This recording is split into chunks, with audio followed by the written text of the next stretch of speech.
candidat au CRFPA, savez-vous faire des fiches, des vraies fiches, des fiches dignes de ce nom, des fiches qui vont vous être utiles?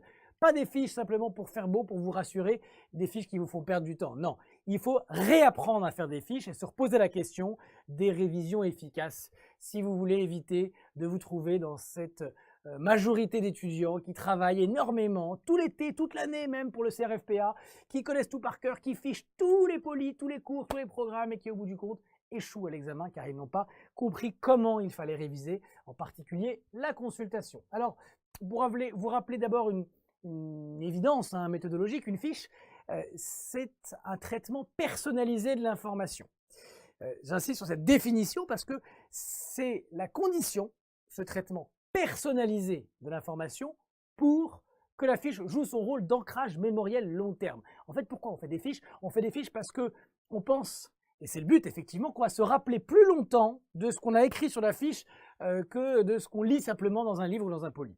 Alors c'est vrai, ça imprime plus longtemps dans votre mémoire à condition que la fiche puisse être définie, qualifiée de fiche. Et pour ça, il faut que l'information soit personnalisée, mais très personnalisée. C'est-à-dire que si vous faites des fiches qui ressemblent à celles de votre voisin dans votre bibliothèque où vous travaillez, si vous regardez par-dessus son épaule et que vous remarquez que ces fiches ressemblent plus ou moins aux vôtres, c'est mauvais signe parce que ça veut dire que l'information, vous ne la personnalisez pas assez. En fait, les fiches, c'est très personnel, ça ne peut pas être universel. Donc, il ne faut pas hésiter à mettre dans vos fiches des dessins, des symboles, des schémas. Il ne faut pas hésiter à faire des blagues. Parfois, si vous faites partie de ces étudiants qui ont déjà récupéré des cours après avoir raté des cours d'amphi et qui se désespèrent face à des références, des blagues, des private jokes navrantes en levant les yeux au ciel, eh bien, si vous faites partie de ces étudiants-là, vous ignorez que ces blagues, ces private jokes que pas mal d'étudiants mettent dans leurs cours,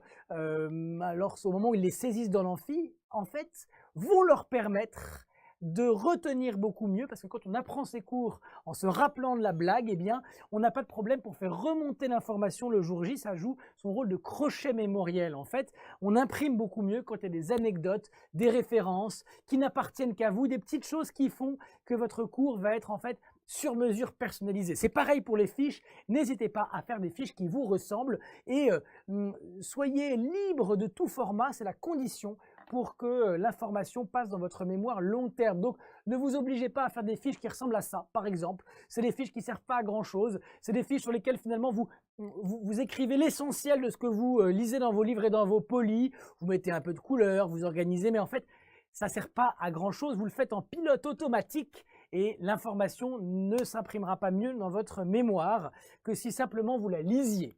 En revanche, si vous vous émancipez de ce format très scolaire et que vous faites des fiches schémas comme ça, par exemple, ce qui peut être très utile dans le cadre de la consultation, là, ça commence à être intelligent. Ça va vous prendre plus de temps, mais ça va finalement vous en faire gagner, évidemment. Vous avez compris que la consultation supposait de raisonner en termes de conditionnel. Il s'agit vraiment d'appliquer le droit positif et donc il faut raisonner d'une façon très particulière. Il faut avoir en tête toutes les phrases sous la forme de si, alors. Si telle et telle condition est respectée, alors je peux m'engager dans telle voie, dans tel régime juridique. Et pour ça, c'est utile, j'imagine, je pense, je crois, pour ma part, d'avoir une représentation un peu géographique du droit, ce qui est le cas ici où vous voyez que vous avez une forme de planisphère avec des conditions. C'est pas seulement comme ça qu'on doit faire des fiches, mais c'est une façon de faire. En tout cas, c'est une fiche qui est personnalisée. C'est évidemment la logique du conditionnel qui doit irriguer, imprégner toutes vos révisions dans le cadre de la consultation. C'est comme ça qu'il faut raisonner et c'est comme ça que chez Objectif Barreau, on va faire pour vous aider. On ne va pas vous refaire par exemple un énième cours sur le DOL. On va vous dire que si en septembre prochain, en lisant le sujet de droits et obligations, vous sentez qu'il y a une situation potentiellement dolosive, il vous faudra vous poser telle et telle question, puis telle et telle sous-question et avancer comme ça.